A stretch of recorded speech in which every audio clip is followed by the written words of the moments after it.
बाद इस वीडियो को यहाँ से कंटिन्यू कर सकते हो। तो जैसा कि हम लोग ने अपनी पिछली वीडियो के एंड में देखा था कि हमारा 7 दिल का कितना अच्छा इंसान होता है, लेकिन अपनी याददाश्त खो चुका होता है और इसको अपने पास्ट का कुछ भी नहीं याद होता। एंड अपना इलाज कराने के लिए इसको स्टैन आइलैंड जाना होगा, लेकिन इसके इलाज के लिए लगेंगे 10 करोड़ रुपए। एंड इसीलिए 10 करोड़ जल्दी से कमाने के लिए हमारा 7 एक किलर बन गया होता है जो लोगों को खत्म करने के बदले पैसे लेते हैं। लेकिन ये बेचारा कीड़े को भी नहीं मार पाता, इंसान तो बहुत दूर की बात है। एंड इसका सपना होता है टॉप 100 किलर्स की लिस्ट में आना है, क्योंकि इसको पता नहीं होता है कि ये पास्ट में कौन था, जिसको देख के तुम लोग भी एकदम शॉक्ड रह जाओगे भाई। तो शुरू करते हैं हम लोग हमारी आज की वीडियो। वेलकम बैक है तुम्हारा मेरे प्यारे से चैनल एनिमे डी पे। तो आज हमारा 7 एक बीच में एक मिशन पे आया होता है, लेकिन बेचारा कुछ सुंदर कन्याओं को देख के थोड़ा भटक गया होता है। ओए 7, तुम्हारा ध्यान तो नहीं भटका ना? देखो हमारा टारगेट आ गया क्या? एंड 7 अपना टेलीस्कोप निकाल के देखता है। जी हाँ डायबो सर, हमारा टारगेट मेरे सामने खड़ा है। तो सोच क्या रहे हो 7? जल्दी जाओ, खत्म कर दो उसे। लेकिन तभी 7 को एक लड़का उसके साथ दिखता है एंड इसका नाम डाचुन होता है एंड ये एक बॉडीगार्ड होता है। ये क्या लगता है अपने बॉडीगार्ड के साथ आया है लेकिन इसका बॉडीगार्ड इसको बचा नहीं सकता। 7 एक क्रैब में ट्रांसफॉर्म होकर इस आदमी के पीछे जाने लगता है, लेकिन डाचुन एक मक्खी को भी अपने बॉस की तरफ नहीं जाने देने वाला था, तो इसको भी एक जोर की लात मार के वहाँ से भगा देता है। फिर 7 एक डक बन के चुपचाप पानी के रास्ते इस आदमी के पास जाने लगता है, बट डाचुन को ऐसा वैसा बॉडीगार्ड नहीं होता भाई, वो फिर से पकड़ लेता है इसको। ये क्या एक डक? चलो अच्छा है, मुझे भूख भी लगी थी। अबे जिंदा डक कौन खाता है? राक्षस है क्या? एक मिनट, आज तो मंगलवार है, निकल यहाँ से।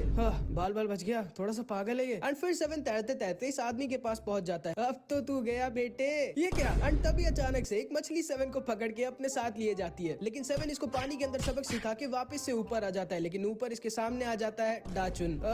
हेलो भाई, मैं तो बस ऐसी मछलियां पकड़ने आया था। अबे बाल छोड़ मेरे सामने से हट जाओ अगर जिंदा रहना चाहते हो, तुम्हारा जो भी नाम है। ओ तो तुम एक किलर हो। मेरा नाम है डाचुन और मेरी रैंक है 1003 बॉडीगार्ड लीग में, और मैं एक सिक्योरिटी गार्ड भी हूँ। अच्छा, मेरा नाम है 7 और मेरी रैंक है 12003 किलर लीग में, और मैं एक बार्बर भी हूँ, और मेरी दुकान गोल चौराहे के पास है, आना जरूर। एक मिनट, किलर लोग तो अपनी आइडेंटिटी छुपा के रखते हैं ना? अरे हाँ, मैं तो भूल ही गया। कोई नहीं, तुम बहुत ज्यादा जान गए हो मेरे बारे में, अब तो तुम्हें मरना ही होगा। एंड तभी 7 अपनी सीजर से डाचुन के ऊपर अटैक करने वाला होता है। ये क्या? एक निहत्थे के ऊपर एक वेपन से अटैक? ये तो चीटिंग है। प्यार और जंग में सब जायज होता है दोस्त। लेकिन तभी ये मछली 7 से बदला लेती है और उसकी सीजर लेके वहाँ से भाग जाती है। ठीक है, आ जाओ फिर।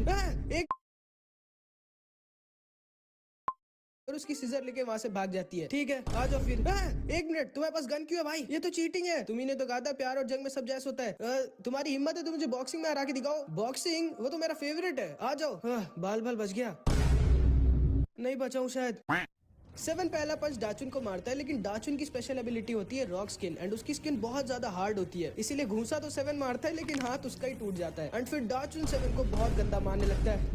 थोड़ी देर रुक जा भाई, मुझे थोड़ा रेस्ट चाहिए। ठीक है, बताना कब तैयार हो तुम। एंड 2 दिन बीत जाते हैं, 7 की हिम्मत ही नहीं होती दोबारा से अपनी फाइट को स्टार्ट करने की। एंड तभी ये दोनों वहाँ से जाने लगते हैं। चलो बॉडीगार्ड, यही मौका है, मुझे से पागल बना के कुछ भी करके इस आदमी को खत्म करना होगा। पीछे देखो, कैटरीना कैफ।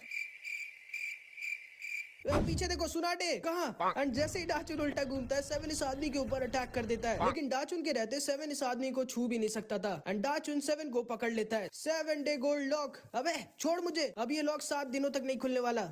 ऐसा है क्या? अबे एंड डाचुन मजाक नहीं कर रहा था भाई। 4 दिन बीत जाते हैं और डाचुन 7 को छोड़ता ही नहीं। ये लोग साथ में खाते पीते नहाते सोते, और यहाँ तक कि प्लीज मुझे माफ कर दो भाई, मैं किलर की जॉब ही छोड़ दूंगा, बस तुम मुझे छोड़ दो प्लीज। माफ करना भाई, लेकिन मैं तुम्हें कई बार बता चुका हूँ, मैं 7 दिनों तक तुम्हें नहीं छोड़ सकता। अच्छा, अपने बारे में बताओ कुछ। तो तुम बॉडीगार्ड क्यों बने? क्योंकि बचपन में मैं बहुत वीक था, तो लोग मुझे बहुत ज्यादा परेशान करते थे और मेरी कोई भी हेल्प नहीं करता था, इसीलिए मैं स्ट्रॉन्ग बन के एक बॉडीगार्ड बन गया, ताकि मैं उन लोगों को प्रोटेक्ट कर सकूं जिनको जरूरत है। एक मिनट, वो क्या आ रहा है हमारी तरफ?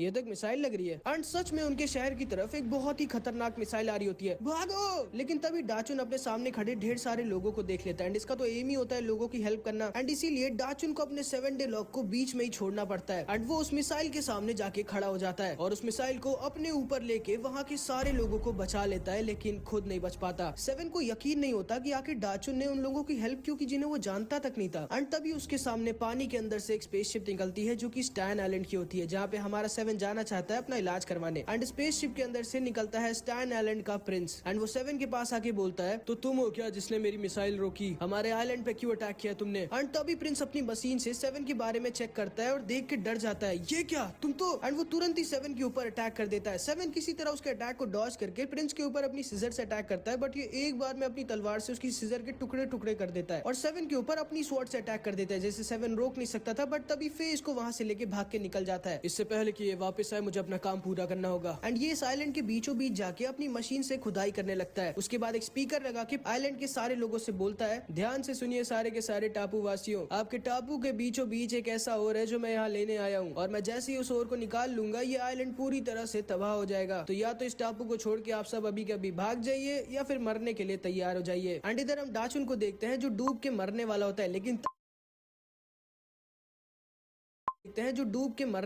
लेकिन तभी फे इसको आके यहाँ से बचा लेता है और सेवन और डाचुन दोनों को डाइबो की बोट पे लेके आ जाता है। सेवन, मुझे पता है तुम वापस जाके उन सबको बचाना चाहते हो, लेकिन सोचना ही मत, अगर तुम वापस गए तो पक्का मारे जाओगे। हमारी दुनिया में 3 तरह के लोग हैं, निंजास जो लड़ाई के लिए निंजा टेक्निक यूज करते हैं, स्टैनियंस जो स्प्रिंट्स की तरह टेक्नोलॉजी का यूज करते हैं, और फिर आते हैं हम कॉमन लोग। हमारा काम इन लोगों से बच के रहना और चुपचाप देखना है जो भी ये लोग करें। हम खुशकिस्मत है कि हमारे पास ये बोट है और इसीलिए हम जिंदा बच के वहाँ से निकल गए, इसलिए चुपचाप बैठे रहो, कहीं नहीं जाना है। एंड इधर हम देखते हैं ये प्रिंस बस उस ओर को निकाल ही चुका होता है, लेकिन तभी वहाँ पर मियाऊ आ जाती है। तुम्हें पता नहीं है क्या बिल्लियों को पानी से नफरत होती है, हमारा टापू डूब जाएगा तो हम सब गीले नहीं हो जाएंगे। एंड मियाऊ इस प्रिंस के ऊपर अटैक कर देती है, बट इसको पता भी नहीं चलता कब ये प्रिंस इसके दोनों हाथ के नाखून काट देता है और मियाऊ के ऊपर एक बहुत ही ज्यादा जानलेवा अटैक कर देता है। लेकिन तभी टकला आकर इसको बचा लेता है। तुम्हारी हिम्मत कैसे हुई मेरी मियाऊ को छूने की? एंड ये इस प्रिंस के ऊपर अपना लाउड म्यूजिक अटैक यूज करता है, बट इसके पास बहुत ही ज्यादा स्ट्रॉन्ग नॉइस कैंसिलेशन हेडफोन्स होते हैं, जिसकी वजह से टकला का अटैक इसके ऊपर किसी काम का नहीं था। एंड ये उल्टा इन दोनों के ऊपर लाउड म्यूजिक से अटैक कर देता है एंड इन दोनों को बहुत ज्यादा इंजर्ड कर देता है। कोला भी इस प्रिंस को रोकने की कोशिश करती है, लेकिन वो भी फेल हो जाती है। अब मरो तुम दोनों। लेकिन तभी अंकल शेन इसके ऊपर अपनी गन से अटैक कर देते हैं। मेरे रहते तुम मेरे आइलैंड को कुछ नहीं कर सकते।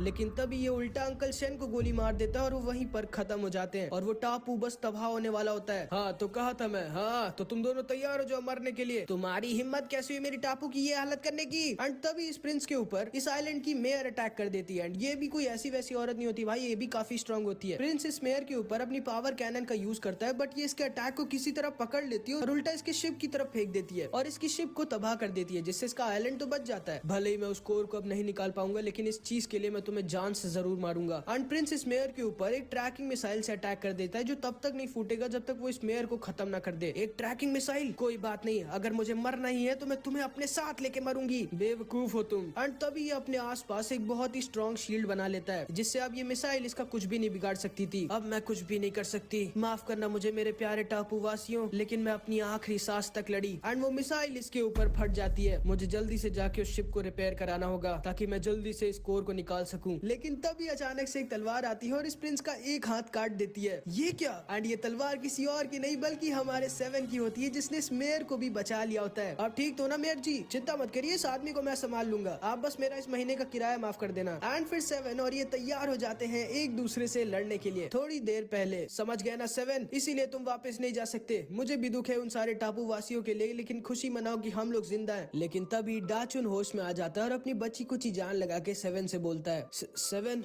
तुम एक किलर हो ना, लो मेरे पास जितने पैसे